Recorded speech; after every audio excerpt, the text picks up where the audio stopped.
할렐루야. 5월은 가정의 달입니다.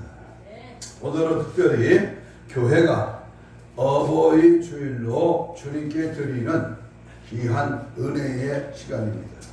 오늘도 주님의 이름으로 여러분을 환영하고 축복하며 주님께 말씀을 들을 때에 깨달음을 주시고 은혜를 주시고 성령의 역사와 은혜가 충만한 귀하고 복된 귀한 은혜의 시간 되게 하심을 주님 앞에 먼저 감사드리고 여러분을 마음껏 주의 이름으로 축복합니다. 5월은 가정의 달입니다. 그래서 5월 5일 지난 주일 어버이 주일 어린이날로 지켰고 또 5월 8일은 이제 어버이날이 지났습니다만은 오늘 어버이 주일로 두 번째 주일 하나님께 예배를 드립니다. 15일은 스승의 날입니다. 셋째 주일은 성령 강림 주일이며 또 21일은 부부의 날입니다. 오늘은 우리가 살아가서 지금까지 추상적으로 생각해 오던 효도가 어떤 것이 가장 바람직한 효도가 되는 것인가를 우리가 깊이 생각해 보면서 함께 은혜 나누는 귀한 시간 되기를 소원합니다. 한번 따라서 합시다. 기독교에서 가르치는 효도, 이런 제목으로 함께 은혜를 받습니다. 효도라고 하면 사람들마다 생각하는 기준이 다르고 또 판단하는 가치가 다릅니다. 그러나 어떤 사람은 그저 용돈이나 가끔씩 드리면 되는 것으로 생각하는 사람이 있고 또 어떤 사람은 돈이 많아서 좋은 집에 좋은 옷에 호의호식해 드리면 되는 것으로 생각하기도 합니다. 그런가 하면 어떤 사람은 돈도 없고 가진 것도 없어서 하고 싶어도 마음만 있을 뿐 부모님께 받은 듯한 그런 옷 한 가지 사드리지 못하고 또 남들이 당하는 외식 한 번에 보태드려서 항상 죄스러운 마음을 가지고 그렇게 살아가는 그러한 사람도 있습니다. 그런 반면에 어떤 사람은 아예 이 효도라고 하는 개념 자체를 무시하고 또 효도라고 하는 말 자체를 거부하는 못된 사람도 있습니다. 그래서 늙어서 아무런 소득이 없고 활동도 부자유스러운 부모님을 현대판 고려장이라고 하는 말처럼 요양원이나 집단시설에 맡겨놓고 이사를 해보려 연락이 두절되는 사람도 있고 또는 달동네 같은 곳에 방한칸 마련해주고는 다시는 찾아오지도 않고 또 찾아가지도 못하게 이사를 가버리는 그 무정한 자식들도 있습니다. 참으로 한심하기 짝이 없습니다. 그래도 우리나라가 전에는 동방예의지국이라고 하는 소리를 들었습니다만은 이제는 세계에서 가장 폐륜적인 그러한 국가가 되고 말았습니다. 야고보서 2장 10절 이하에 보면 누구든지 온 율법을 지키다가 그 하나를 범하면 모두 범한 자가 되나니 간음하지 말라 하시니가 또한 살인하지 말라 하셨은즉 네가 비록 간음하지 아니하여도 살인하면 율법을 범한 자가 되느니라 라고 기록하고 있습니다. 이 말씀은 613가지의 율법을 다 잘 지키다가 한 가지만 어겨도 모든 율법을 다 범하는 결과가 되고 된다고 하는 것입니다. 어떤 인격적인 사람이 있어서 많은 사람들로부터 존경을 받았는데 그가 어느 날 큰 실수를 하여 많은 사람들에게 실망을 주었다면 그의 지금까지 쌓아온 동망이라든가 존경심이 순식간에 모두 사라지는 것과도 같습니다. 그러니까 다른 일을 아무리 잘하고 사회적으로 아무리 훌륭한 그런 사람이 되고 또한 국가적으로도 훌륭한 사람이 되었다고 하여도 그가 부모에게 효도하지 못하는 사람이라면 모든 것이 다 하사여 위선일 수밖에 없다는 것입니다. 요즘 우리가 이 세상에 살면서 우리 삶의 현장에서 부모님과 같이 사는 세대가 많이 없습니다. 부모와 자식이 따로따로 삽니다. 그러나 따로따로 살아도 우리는 나를 낳으신 그 부모, 나의 부모요. 나도 자식을 낳았다면 내 자식이 나에 대한 그런 부모의 효성이 바로 이어져 간다. 내가 행한 대로 심은 대로 하나님 앞에 드린 대로 하나님 앞에 내가 주 안에서 부모를 공경할 때 내 자녀도 주 안에서 나를 공경한다는 사실에 이 사실을 명심하고 항상 주님의 말씀대로 우리는 늘 살아가야 될 것입니다. 진작에 부모님께 효도하지 못한 것을 회개하고 개과천선하여 새 사람이 된다면 얼마나 좋겠습니까? 오늘은 여기 설교하는 이 목사부터 부모에 대한 효도가 정말 보잘것없다는 사실 앞에 자각하고 또한 회개하면서 우리 모두에게 효도가 과연 무엇인가? 다른 종교, 다른 사람들의 효도는 상관하지 말고 기독교 안에서 그리스도인들이 참된 효도가 무엇인가? 말씀을 통하여 내 심령 상태를 발견할 수 있기를 바랍니다. 첫째는 먼저 제사 문제에 대해서 우리는 밝히 우리가 알아야 됩니다. 제사. 미국이나 유럽의 문화는 기독교를 중심으로 이룩되었고 발전되어 왔습니다. 그러나 우리가 살고 있는 이 동양에서는 특히 우리나라에서는 유교의 문화와 불교의 문화권 속에서 발전되어 왔습니다. 그래서 요즘같이 발전된 세상에서도 정초나 또는 추석 명절에는 조상에 대한 제사가 큰 문제로 다가오고 있습니다. 그래서 천상천하의 유일하신 창조주 하나님을 믿는 신앙생활을 하는 그러한 우리 기독교인들에게 있어서는 여간 어려운 일이 아닐 수 없습니다.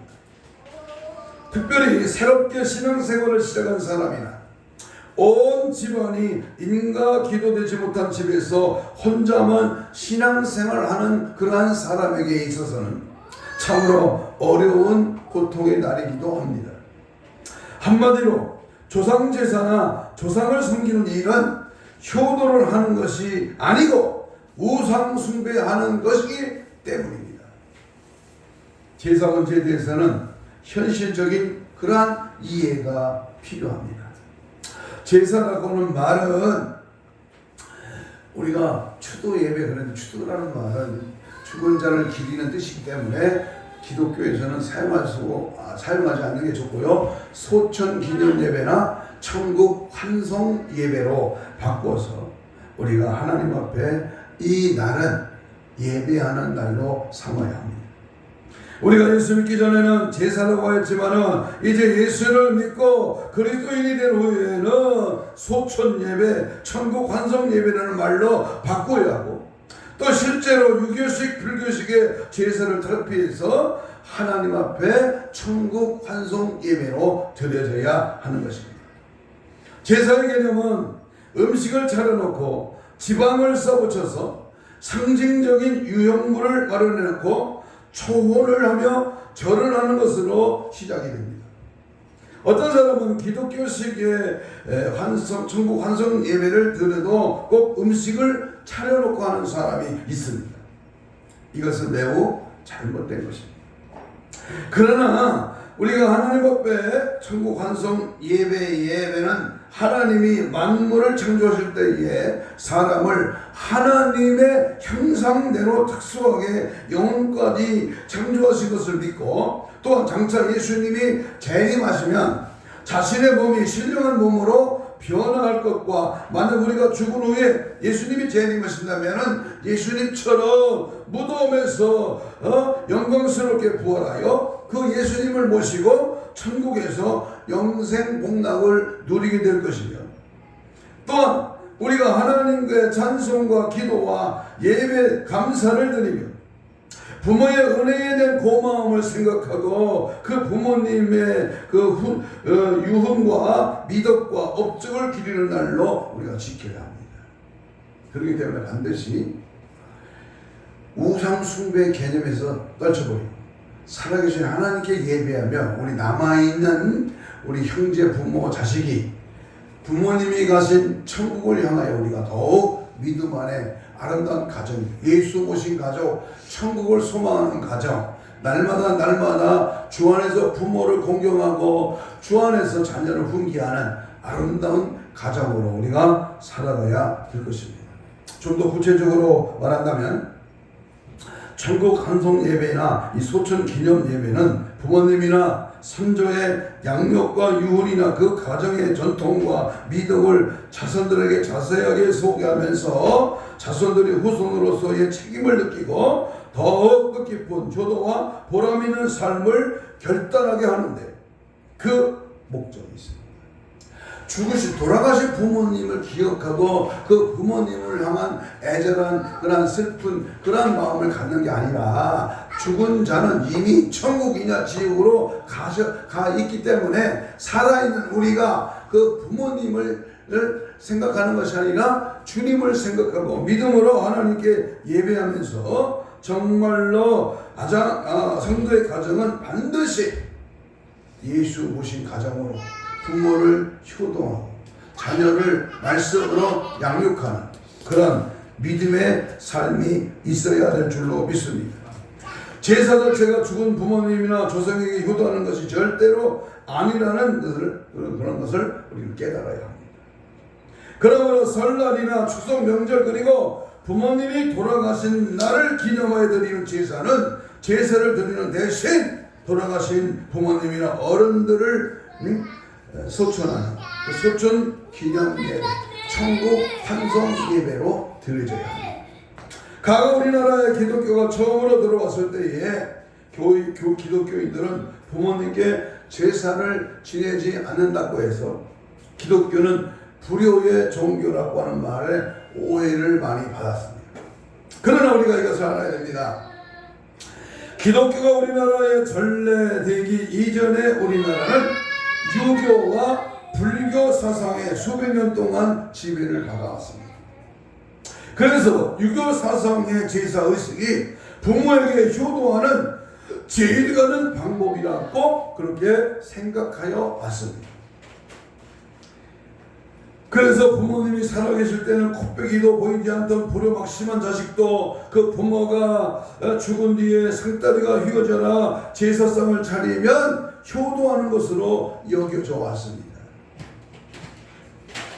이런 모습이 정말 어디 있습니까? 매우 모순적인 모습이 아니겠습니까? 그런데 반대로 기독교가 먼저 우리나라에 들어와서 우리 민족의 사상과 풍습을 지배하였는데 후에 유교나 불교 사상이 들어왔다면 오히려 그 유교나 불교 사상과 제사법을 이상하게 배격했을 것입니다. 그래서 기독교의 진리를 깊이 알고 보면 기독교만큼 부모에게 효도하는 종교는 찾아볼 수 없다고 하는 것을 우리는 깨달아야 합니다. 맹자는 불효에 대하여 무엇이 불효인가를 5가지를 말했습니다. 하나는 수족을 기울이하여 부모를 섬기지 않으면 그것이 불효가 된다. 두 번째는 도박과 음주를 즐기면서 부모를 섬기지 않으면 그건 불효가 된다. 세 번째, 제 처자만 알고 부모를 섬기지 않으면 그것 또한 불효이다. 네 번째, 듣는 대로 보는 대로 짓거리며 부모의 체면을 손상시키면 그것도 불효하다. 5번째, 놀기를 좋아하며 불량배 들고 다니면서 부모의 신변을 위협하게 하면 그것 또한 불효가 된다라고 맹자는 이렇게 말했습니다. 그러나 우리가 하나님의 은혜가 하나님이 생명의 주인이 하나님이 나를 천국으로 들어가도록 인도해 주셨다면 부모님이 가신 그 천국 나도 가기 위하여 열심히 믿음으로 신앙으로 하나님의 말씀으로 우리 날마다 살아가야 될 것입니다. 아멘. 두 번째, 인간의 영혼의 문제에 대해서 말씀드립니다. 영혼의 문제 중요합니다. 사람은 영과 혼과 육으로 되어 있습니다. 영은 죽지 않고 영은 천국 아니면 지옥입니다. 그래서 이 영혼의 문제가 이 교회 안에 가장 큰 기독교의 핵심 중에 하나입니다. 우리나라 사람들은 아주 오래전부터 사람이 죽은 후에 영혼이 있다고 믿어왔습니다. 불교에서는 사람이 죽으면 그 영혼이 구천을 떠돌아다닌다고 그렇게 허무맹랑한 말을 합니다. 그래서 죽은 영혼이 극락왕생하도록 천도제를 지냅니다. 그러지 않으면 죽은 영혼이 극락에 들어가지 못하고 구천을 떠도는 귀신이 되어서 후손들이나 가족을 해하고 괴롭힌다고 그렇게 믿어왔습니다. 또한 초상이 났을 때에 사자범이라고 하여 대문간에 밥 3그릇과 집신 3켤레 또 동전 3개를 차려놓기도 합니다. 이와 같이 하는 것은 저승사자가 와서 죽은 영혼을 데려가는데 황천 가는 길에는 칼이 번쩍이는 칼띠고개를 넘어야 하고 화살이 비우듯 쏟아지는 활띠고개를 넘어야 하고 또 불이 활활 타는 불띠고개를 빠져나가야 하는데 밥을 든든히 먹고 신도 새 신으로 갈아 신고 노자도 장만하여 이제 황천길을 잘 갈 수 있게 해달라는 뜻에서 그렇게 해왔습니다. 이와 같은 것은 아주 미숙한 행위지만 은연중에 영혼이 있다는 것을 말해주고 있습니다. 또한 사람들은 말하기를 아주 악한 사람이 죽으면 아무개는 이 세상에 살 때 악한 일만 골라서 많이 하다가 죽었으니까 지옥 아랫목에 갈 것이다 라고 말하기도 하고 또 아무개는 법에 없어도 살 사람이고 좋은 일을 많이 했으니까 꼭 천당에 갔을 거야 라고 합니다.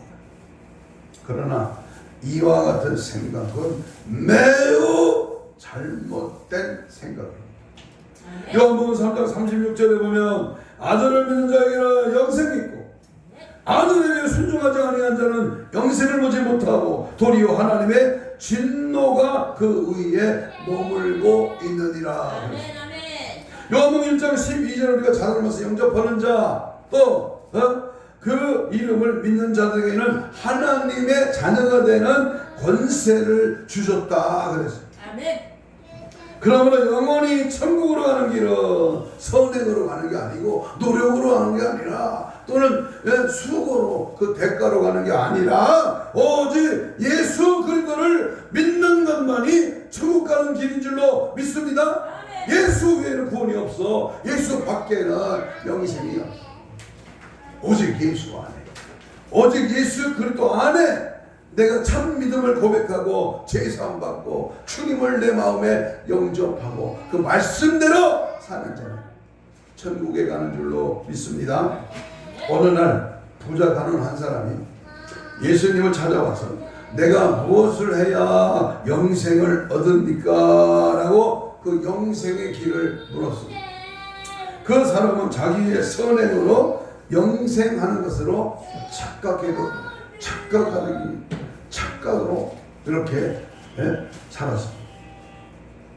예수님 그 사람에게 계명을 지키라고 말씀하시며 이어서 내 소유를 다 팔아가지고 가난한 사람들에게 나눠주고 그리고 나서 나를 따르라 그랬습니다. 또한 요한복음 3장에 보면 밤중에 니고데모라고 하는 사람이 예수님을 찾아와 가르침을 청했습니다. 이때에 예수님은 물과 성령으로 거듭나지 않으면 천국에 들어가지 못한다고 말씀하셨습니다.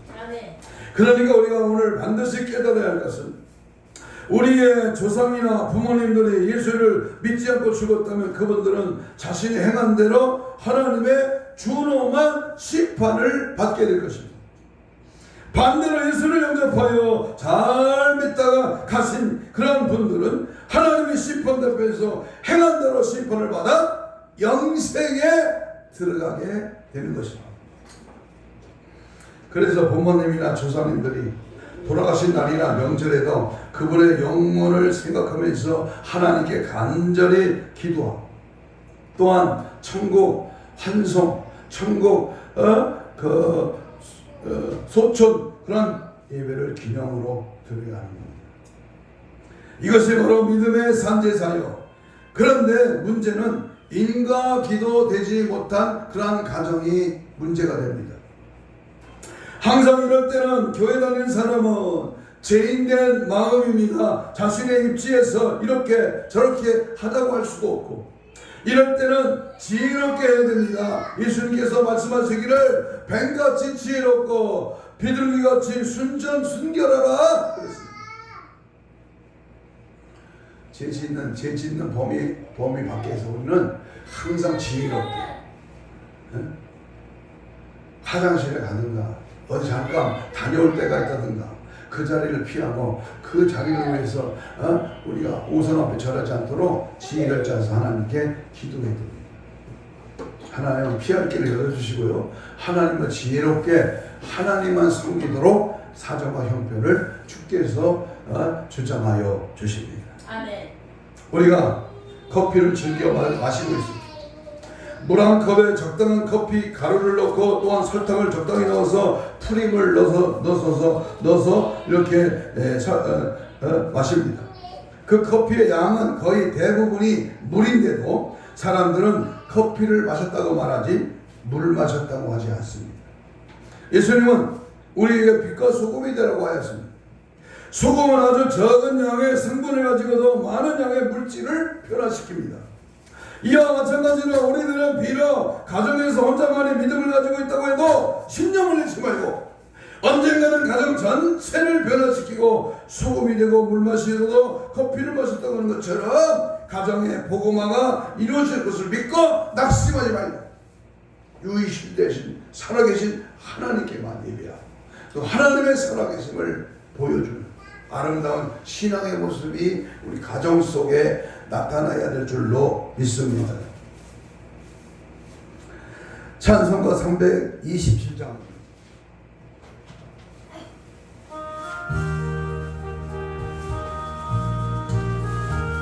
우리 하나님은요, 내 자신이 얼마만큼 주님을 사랑하고 의지하고 믿는지 우리의 삶의 현재를 살펴보십니다. 주님 저세와 병 믿음 없게 왜 너는 정성껏 기도했나. 주의 재단 앞에 모두 박제계정 복을 받을 줄 생각나라.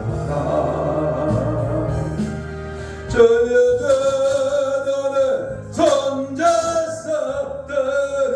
의에 내 맘을 저장하네. 뜻을 따라 그와 동행하면 영생 복날 누리겠네. 세 번째, 부모를 공경하는 효도는 일륜지 근본입니다. 잠언 30장 17절을 보겠습니다. 잠언 30장 17절. 거기 보면 아비를 조롱하며 어미 순종하기를 싫어하는 자의 눈은 골짜기에 까마귀에게 쫓기고 독수리 새끼에게 먹히리라 라고 하나님은 부모를 공경하지 않는 불효자에게 경고를 하고 있습니다. 부모를 공경하는 효도는 백행지 근본입니다. 특별히 우리나라는 예로부터 효도를 일륜지 근본으로 여겨왔습니다. 더욱이 성경에서는 일찍이 하나님이 계명을 통하여 말씀하시기를 내 부모를 공경하라. 이는 내가 땅에서 잘 됐고 장수하리라고 말씀하셨습니다. 내 부모를 공경하라는 이 계명은 살인하지 말라, 간음하지 말라, 도둑질하지 말라라는 계명보다 앞에 있습니다. 그러므로 기독교는 어떤 종교나 사회 윤리보다도 효도를 강조하는 효도의 종교임을 깨달아야 합니다. 그러므로 부모님이 살아계실 때에 자식으로서 의무를 다해야 합니다. 이 의미는 모든 도덕과 윤리의 근본이 되기 때문에 부모에게 효도를 잘하는 사람은 어디를 가서도 인정을 받고 잘 때는 축복된 삶을 살게 되는 것입니다. 부모님이 돌아가신 뒤에는 무슨 방법도 무의미하다는 것을 분명히 알아야 할 것입니다. 또 하나, 부모님을 공경하는 효도는 하나님의 계명을 지키는 것입니다. 출애굽기 21장 15절을 봅니다. 자기 아버지나 어머니를 치는 자는 반드시 죽일지니라. 그 아비나 어미를 저주하는 자는 반드시 죽일지니라 라고 하였고, 신명기 21장 20절 21절에 보면 그 성읍 장로들에게 말하기를 우리의 이 자식은 완악하고 배역하여 우리 말을 듣지 아니하고 방탕하며 술에 잠긴 자라 하면 그 성읍의 모든 사람들이 그를 돌로 쳐 죽일지니 이같이 네가 나의 중에서 악을 제하고 그리하면 온 이스라엘이 듣고 두려워하리라. 그뿐만 아니라 에베소 6장 1절 3절에 보면 자녀들아 주 안에서 내 부모를 순종하라 이것이 옳으니라. 내 아버지와 어머니를 공경하라 이것은 약속이 있는 첫 계명이니 이로써 네가 잘되고 땅에서 장수하리라. 그 다음에 부모를 공경하는 효도는 축복의 약속입니다. 예수를 믿지 않는 불신자들도 또는 다른 타종교 믿는 사람들도 효도를 백행지본이라 만복지근원이라 라고 합니다. 그러나 하나님의 말씀에서 부모를 공경하는 자에게 주시는 축복은 첫째로 장수의 오래 사는 복을 주신다. 하나님께서 시내산에서 모세를 통하여 십계명을 돌판에 주실 때에 하나님이 친히 쓰신 돌판에는 내 하나님 여호와께서 명한 대로 내 부모를 공경하라. 그리하면 내 하나님 여호와가 내게 준 땅에서 내 생명이 길고 복을 누리리라. 신명기 5장 16절에서 분명히 말씀했습니다. 또 두 번째, 부모에게 하는 효도는 범사가 잘 되는 형통의 축복을 주십니다.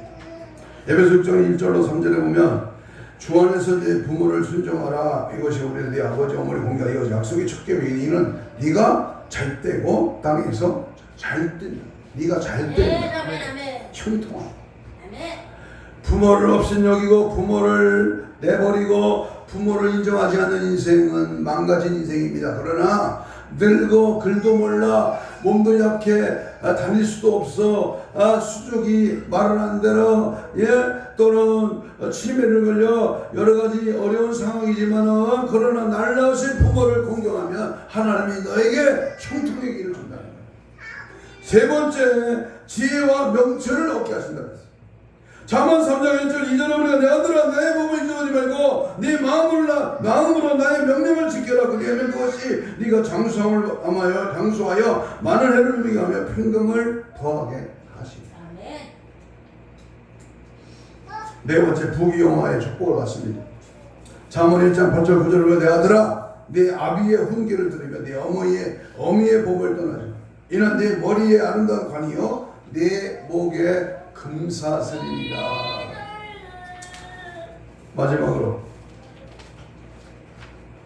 부모를 공경하는 효도는 성도들의 당연한 의미입니다. 당연한 의미입니다. 우리가 부모님을 공경하는 것은 부모님께서 우리를 낳아 길러주시고 또 공부시켜 장성케 해주셨기 때문이 아닙니다. 그러면 단순히 은혜에 보답하는 차원을 넘을 수가 없습니다.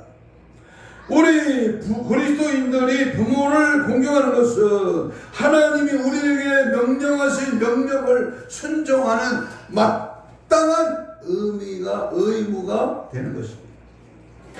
의무를 해하지 않을 때는 적절한 벌이 주어집니다. 우리 대한민국의 국민들에게는 반드시 지켜야 할 국민의 4대 의무가 있습니다. 바로 교육의 의무, 국방의 의무, 납세의 의무, 근로의 의무입니다. 그래서 대한민국 사람이라면 자식을 학교에 보내지 않으면 처벌을 받게 됩니다. 부정한 방법으로 병력의 의무를 다하지 않아도 처벌을 받습니다.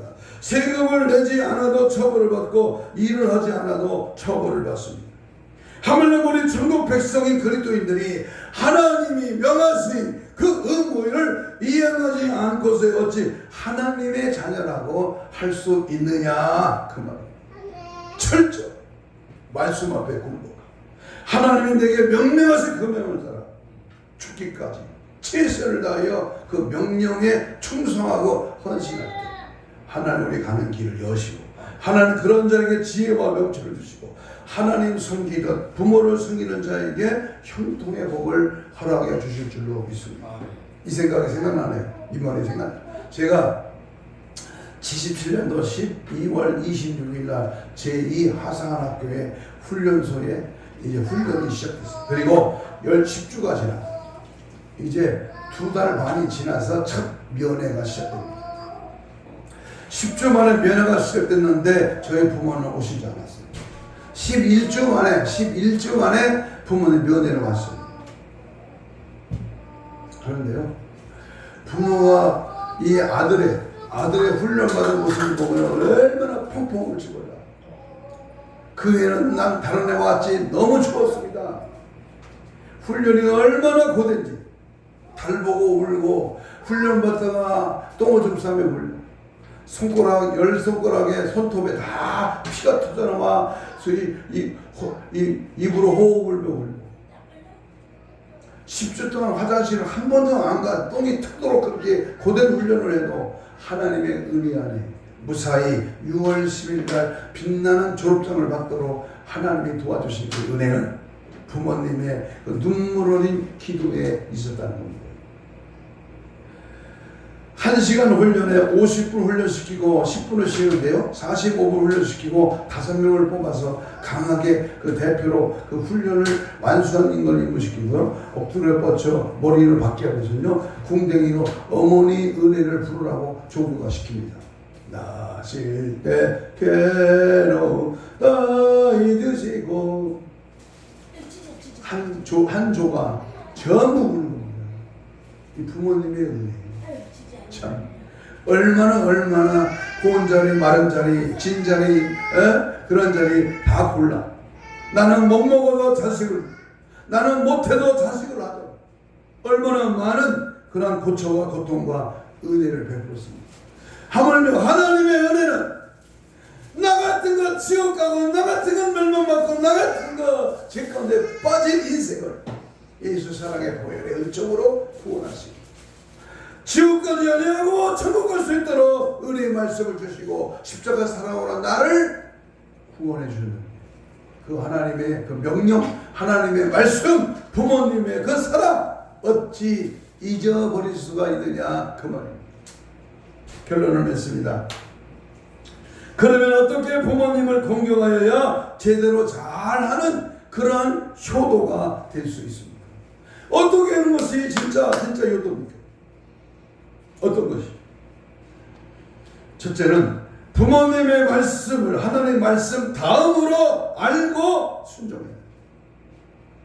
야, 오늘 교회 가지 마. 그거 순종할 필요가 없지. 교회를 가야지. 그러나 말씀, 하나님의 말씀 다음으로 부모님이 하라고 하는 말씀에 성경적으로 위반이 안 되고 하나님의 은혜의 삶에서 적용이 되지 않는 한 우리는 부모님을 공경하고 순종해야 한다.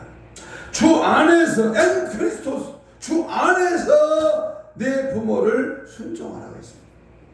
하나님을 벗어나고 하나님을 초월해서 하는 효도는, 그런 효도는 잘못된 것입니다. 두 번째, 살아계실 때에 물질로 봉양을 잘해야 합니다. 부모님이 살아계실 때는 불효를 하다가 돌아가신 후에는 제사도 크게 지내고 묘지도 호화롭게 꾸민다고 해서 효자가 되는 게 아닙니다. 생명 있을 때, 살아계실 때 부모에게 잘 해드리는 거야. 그것은 뭐요? 부모님의 마음을 편하게 해요. 몸도 편하게 해드려야지만 마음도 더욱 편하게 해드려야 합니다. 이것이 주 안에서 참된 효도입니다. 마음을 편하게 해요. 저는 어머니가 88세로 살아계시는데요. 매일 아침에 문자를 보내요. 매일 아침에 6시부터 7시 사이에 보냅니다. 문자를 아침에 일찍 보내요. 그러면 꼭 답장이 와요. 88세 노인네가 핸드폰에 문자를 답장을 쓸 줄 안다니까. 그러면서 그래요. 나는 말씀대로 잘 살고 오늘 보낸 말씀에 의지하여 믿음으로 사니 걱정하지 마라. 이것이 나는 행복하고 나는 주 안에서 지금 믿음으로 살도록 몸부림치고 있다. 이런 답장이 들어와요. 만약에 그래요. 우리 어머니가 한 3, 4일 문자가 안 오면 그때는 내가 지금 병들어 죽게 되었다는 걸 알고 소식을 그렇게 알라. 그렇게 말해요. 여러분, 부모님을 구원시켜 천국으로 모셔야 하는 것, 이게 진짜 효도입니다. 제일 큰 효도는 부모님이 하나님을 믿어 구원을 받도록 하는 것입니다. 그러므로 제일 큰 불효는 부모님을 구원시키지 못하고 지옥 가게 하는 것이 가장 큰 불효입니다. 공자의 효경에는 부모의 효도하는 방법을 8가지로 가르치고 있습니다. 신체,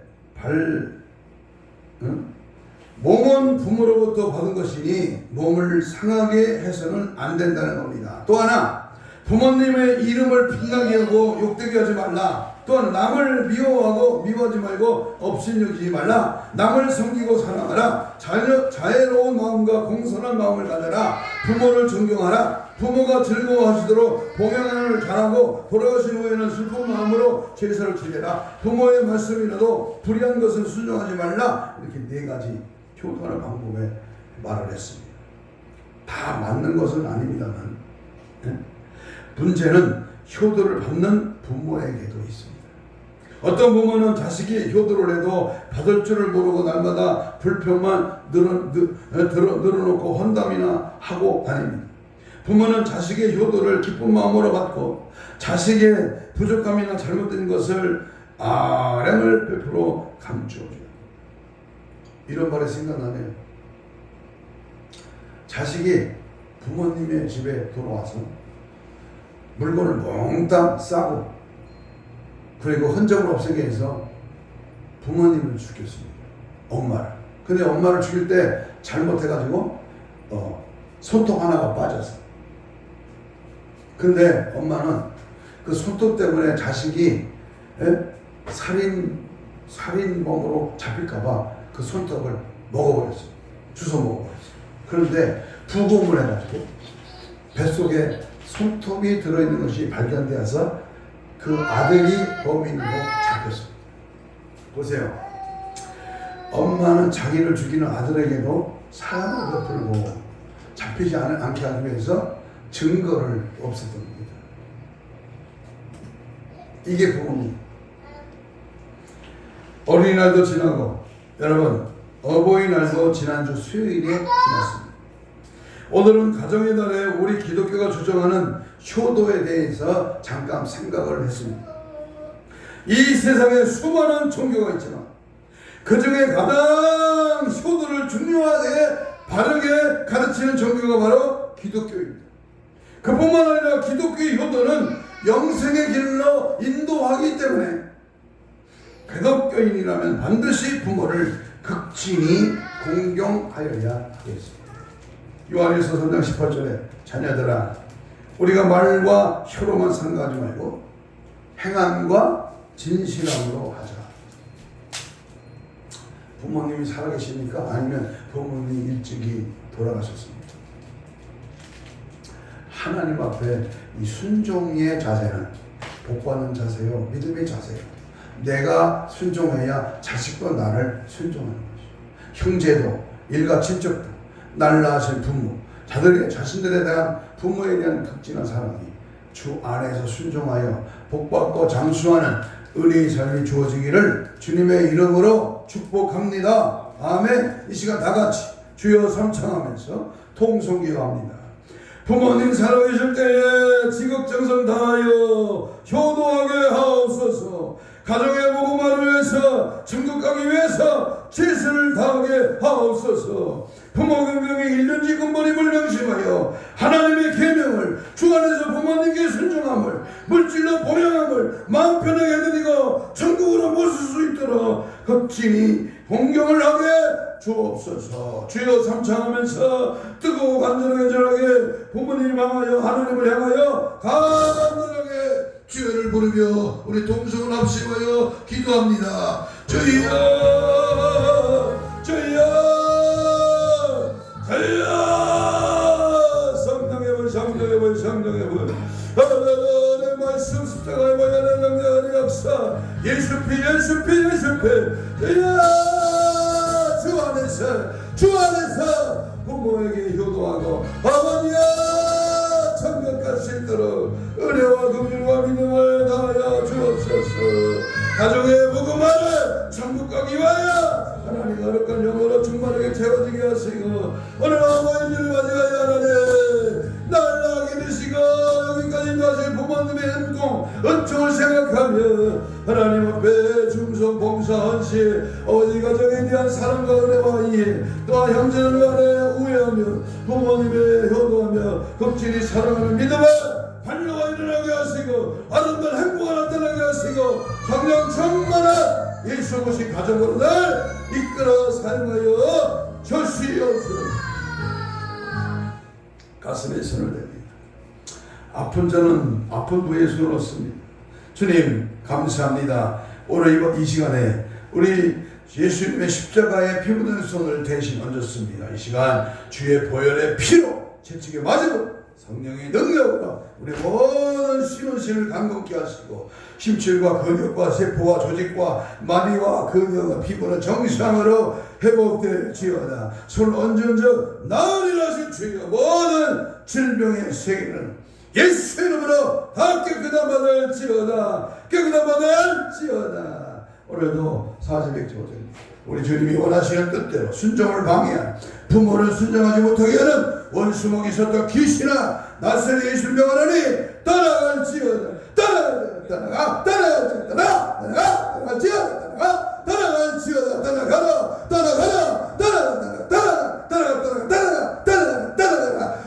떠나갈지어다. 원수목이 섰다 귀신아 떠나가. 우리 가정에서 떠나갈지어다. 성령을 하나 되게 하시고 예수 모신 가정으로 승리하게 하시고 부모를 순종한 믿음으로 승리하는 우리 모두가 되도록 하나님 함께 역사 주시옵소서. 감사하고 축복하며 예수님 이름으로 기도하옵나이다. 아멘. 320절